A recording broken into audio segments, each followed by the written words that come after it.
Good morning, students. Today's class is about population interaction. Population interaction, as according to the term, interaction between the organisms of a population, interaction between same species, interaction between different organisms of different species. So their relationship, their interaction, how they are living together.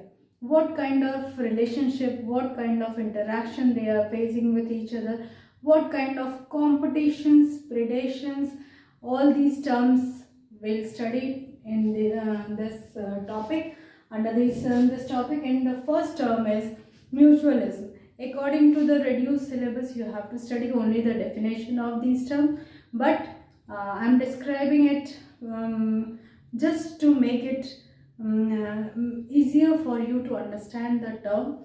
So let's start with the mutualism. Mutualism, it is an interaction between two species or two organisms in which both are benefited. Mutual benefit is there, both are benefited, and when this type of interaction exists, there the interaction you have studied like symbiotic association. Symbiotic association, like in rhizobium bacteria, which lives in the root nodules of leguminous plants. So this you have studied in the earlier classes, but now few more examples to explain this. Symbiotic association, organisms live together in close association. They are benefiting each other only when they are living together in close association. Here, symbiotic association is of two types, lichen and mycorrhiza. Lichen is a mutual relationship between algae and fungi, while mycorrhiza is a mutual relationship between fungal hyphae and root of higher plants. So let's discuss few examples. Example is Zoochlorella, that lives in the outer tissues of sponges and ciliatrata. So that mutual relationship between Zoochlorella, and it is benefiting or getting benefit from the sponges and ciliatrates. Then Chlorella vulgaris. Chlorella vulgaris, it lives in the gastrodermal cells of the hydra. Gastrodermal cells of hydra and Chlorella vulgaris is having a mutual relationship. Both are getting benefit. Here, third example is Azolla, which is water fern, and Anabina, which is nitrogen fixing bacteria or cyanobacteria. So there is a relationship between Azolla and Anabina. So this is about the few examples about the lichen, where the lichen or other organisms, where sponges and ciliatrates, and then with hydra. So this mycorrhiza is of two types, ectomycorrhiza and endomycorrhiza. As the name suggests, ecto means outer, endo means inner. So ectomycorrhiza occur on trees. This association is between fungal hyphae and root of higher plants. So here ectomycorrhiza or the fungal hyphae occur on trees. It forms a mantle of fungus around the tip of rootlets. Mantle of covering of fungus around the tip of rootlets. Endomycorrhiza, it is associated with the wild and as well as the crop plants. It invades the root cells. So here, since it is invading the root cells, so the name is endomycorrhiza. This is about the mutual interaction between the fungus and higher plants.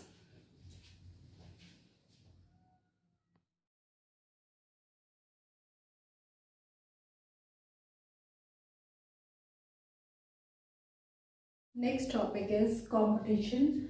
Competition, it is a rivalry between two individuals which require a resource that is in short. Means when there is less availability of food, space, light, and other requirements, when the resources are limited and each individual individual wants to acquire, to access that, and there is a competition, and one is always a winner and another one is loser. Here one is harmed and other is benefited, but here that benefit and harm is in a different way or in a different relationship. This type of rivalry where there is a competition to access the resources. When the resources are scarce, when the resources are limited, and that time the competition may be between the same species, individuals of the same species. Competition may be between the individuals of two different species, and there may be the competition that in which one individual is stopping the other to take benefit. So this type of relationship is explained here. One is the intraspecific, when members of the same species have a competition to utilize the limited resource. When members of two different species have a competition to utilize the resource, then the competition is termed as interspecific competition. Third one is interference, when one individual prevents access to resources by another individual. It is limiting the other one to use that resource when resources are limited. This condition is only when the resources are limited, then only the competition occurs. In that competition, the one which is stronger, the one which is having better potential wins and gets access to the resources. So here the harm and benefit is there, but the relationship is different from the parasitism. Gauss competitive exclusion principle. According to the principle, this principle that similar requirements results in more competition. Similar requirement means if the resources needed by the two species are same, if the food requirement or the environmental condition or the space or the, you can say, the habitat, all these requirements are same for the two species, then the competition is more intense, then the competition would be more stronger. It would result in elimination of the of one of the species or extinction of one of the species, resulting in loss of one of the species. So for this, the Gauss exclusion principle works here in the population, because this doesn't happen. What is the exclusion principle? Let's have a look at this. According to Gauss competitive exclusion principle, no two species of organisms can occupy the same niche at the same time. No two organisms can occupy same niche at the same time. It means if the niche is slightly different, then the competition would be slightly less and it would result in survival of the both. Here, but what would happen if they are occupying the same niche? If they are occupying the same niche, if this happens, the competition will be so intense that may result in one species to become extinct, or it would force one species to migrate to different area, or two species may adjust to slightly different niche to avoid competition. So these three things would happen if they are occupying the same niche, if the requirement, if the resource needed or the condition needed by a individual of the species is same, then the results would be that one of the species would become extinct, or one of the species may migrate to the other. Like you have seen that the birds migrate to different area at the time of breeding season, because they need a different niche at that time for the process of reproduction, for laying eggs, and this, so that migration of one species from one place to another is a kind of adaptation to reduce competitiveness. So this is about the Gause competitive exclusion principle. Next term is predation. Predation, it is a kind of direct food relationship between two species of animals. Just mention this, between two species of animals here, in which one captures and feeds on the other.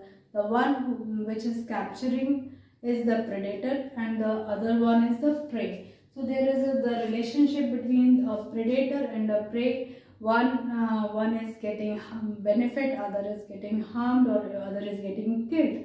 So this type of relation is predation.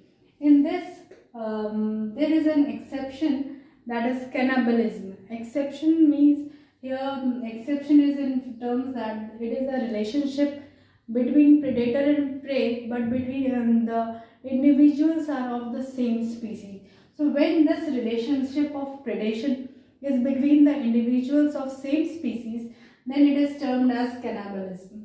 Next is phytophagous. Phytophagous, insects mostly feed on plant sap. So they eat plant leaves, they eat some green twigs. This type of relationship where the insects feed on host, insects are the predators and the leaves are prey. So this predator and prey relationship, exception is cannibalism, where the species are of the same, the individuals are of the same species. Here different species, insect and plant, insectivorous plants. Here the case is just reverse. Insects are the prey and the predator is a plant. So insectivorous plants, they trap the insect, they digest the insect, or to get the nitrogenous or to get the nitrogen nutrient. So this type of relationship is the predation. Next term is factors affecting predation. Factors affecting predation is, first one is characteristics of predator. Predator, the size of the predator, hunger of the predator, hunger level. If the predator is very hungry, then only it attacks the prey. If it is full with food, then it is not going to attack the prey. So this hunger level, efficiency of search. These are the factors which is affecting the relationship of predation. Next is characteristic of prey, sensory capacities. How much it could sense the condition that how much it could sense that the predator is nearby, or the situation is difficult for it. So this type of the sensory capacities, pattern of flight, so that it could easily escape from the predator, camouflage, poisonous body fluid, and mimicry. All these terms, all these qualities would help a prey to escape from the predator, while the above qualities would help a predator to easily access the prey. So this relationship is related with the characteristics of the predator as well as the characteristic of the prey. Third and the most important term which is affecting the predation is visibility. Poor visibility would result in less predation activity. Secondly, availability of alternate prey. If alternate prey is available, then also the relationship between predator and prey becomes a little bit weaker. So this is about the predation. And students, in the next class we'll study about three important terms like commensalism Mutualism. So till now, all the terms whatever we have studied, you have to learn the definition, you have to understand the terms explained in this class. Thank you students for joining.